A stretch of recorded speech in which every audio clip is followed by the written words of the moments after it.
বিসমিল্লাহির রহমানির রহিম। চেহারাতে কোরআন, মুখে উম্মাতের নাম এলো আজ এ শুভ রাতে, সেই মা আমিনার বাড়িতে। এই কড়ি সুন্দারি লেখক জনাব আলতাফ হোসেন। আলতাফ হোসেন সাহেব আছেন? কই আপকো আনা চাহিয়ে। আসুন আসুন আসুন। আসলে ওনারও মাথায় চুল নেই, এই কবিদের মাথায় বেশি দেখছি চুল নেই। আকাশ বাতাস পাহাড় পর্বত মেতে ওঠে সব গুঞ্জনে। এই কড়ি সুন্দরী মানুষ লিখেছেন, আকাশ বাতাস পাহাড় পর্বত মেতে ওঠে সব গুঞ্জনে, আর রাত্রি দিনের ঝগড়া বাঁধে নবী কামলিওয়ালার আগমনে। রাত্রি দিনের ঝগড়া বাঁধে নবী কামলিওয়ালার আগমনে। রাত্রি দিনের ঝগড়া বাঁধে নবী কামলিওয়ালার আগমনে। আপনারা বলবেন হাফ মিনিট তো কখন পেরিয়ে গেল, আমরা বলি ওটা বলতে হয়, তো মাশাআল্লাহ বাড়াবো না। তাই সান্ত্বনা দিলেন কে? আল্লাহ।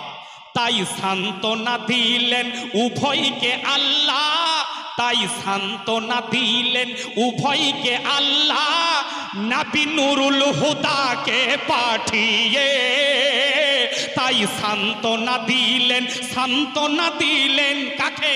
রাত এবং দিনকে। তাই সান্ত্বনা দিলেন আল্লাহ, রাত এবং দিনকে সান্ত্বনা দিচ্ছেন নিরপেক্ষতা বজায় রেখে। নিরপেক্ষ জায়গায় থেকে আমার আল্লাহ রাত এবং দিনকে বলছে কেউ দুঃখ করো না, আমার হাবিবকে রাত এবং দিনের মধ্যবর্তী সময়ে পাঠাবো। তাই সান্ত্বনা দিলেন উভয়কে আল্লাহ, রাত দিনকে। তাই সান্ত্বনা দিলেন উভয়কে আল্লাহ, নবী নুরুল হুদাকে পাঠিয়ে। নবী নুরুল হুদাকে পাঠিয়ে রাত্রি দিনের মধ্য দিয়ে। রাত্রি দিনের মধ্য দিয়ে। রাত্রি দিনের মধ্য দিয়ে। আমার আল্লাহ কেমন ন্যায় বিচারক দেখুন, আহকামুল হাকিমিন। তার সময় নেব না, একটা কথা মনে পড়ে গেল। এই যে জনাব সাইফুল বাবু বসে আছেন 4 নম্বর এলাকা থেকে, একেবারে মোটা সোটা মানুষ আলহামদুলিল্লাহ। ওনার এলাকাতে একটা জালসা হয়েছিল নির্মানসা বাবার দরবারে, মনে পড়ছে সাইফুল বাবু? নিমতলা রাস্তা নাই।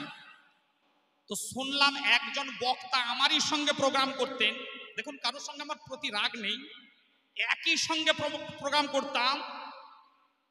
তো আমাকে দিচ্ছেন 4000 টাকা, উনাকে দিচ্ছেন 26,000 টাকা।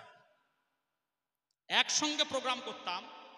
আজকে আমাদের সুন্নিদের পিছিয়ে পড়া কোন জায়গায় দেখুন, আমাকে দিচ্ছেন 4000 টাকা, ওই বক্তাকে দিচ্ছেন 26,000 টাকা। 26,000।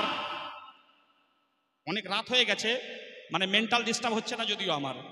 26,000 টাকা দিচ্ছেন। আমি তখন শুনে মনে করলাম এই একজন বক্তাকে 26,000 টাকা দিয়ে জালসায় নিয়ে আসা মানে মাকে ভাত না দিয়ে শাশুড়িকে হজ করতে পাঠানো। যেমন একজন বক্তাকে 26,000 30,000 টাকা দেওয়া মানে জনাব সাইফুল বাবু মাকে ভাত না দিয়ে শাশুড়িকে হজ করতে পাঠানোর মতো ব্যাপার, জানেন তো? মাকে ভাত না দিয়ে হজ করতে পাঠানো যেমন, একজন বক্তাকে 30,000 25,000 26,000 20,000 দেওয়াটা ওই রকম। কারোর প্রতি আমার যদিও হিংসা বিদ্বেষ নেই, কিন্তু আমি বলতে চাই নিরপেক্ষতা বজায় রেখে আমাদের সকলকে চলতে হবে, আমরা যেন ইনসাফ করি। হযরত এবারে আসছেন জনাব সৈকত সিপাহী এবং সাগর সিপাহী সাহাব, কালাম শোনাবেন।